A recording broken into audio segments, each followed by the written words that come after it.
ఈరోజు లంచ్లోకి cabbage fry చేశానండి. చాలా బాగా వచ్చింది. క్యాబేజీ అంటే ఇష్టం లేని వాళ్ళు ఇలా ఒకసారి ట్రై చేయండి, మళ్ళీ మళ్ళీ చేసుకుని తింటారు.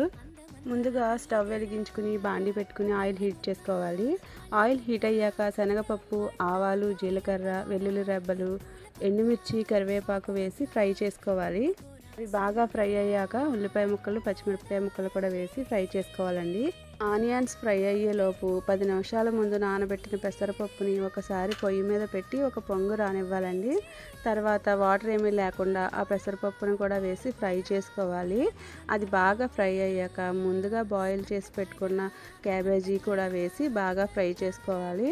దాంట్లో పసుపు, ఉప్పు, కారం, జీలకర్ర పొడి వేసుకుని మూత పెట్టి ఒక 5 నిమిషాలు మగ్గించాలి. మగ్గిన తర్వాత కొత్తిమీర వేసుకుని సర్వ్ చేసుకోవడమే. అంతే, టేస్టీ క్యాబేజీ ఫ్రై రెడీ అండి. నచ్చితే లైక్ చేయండి.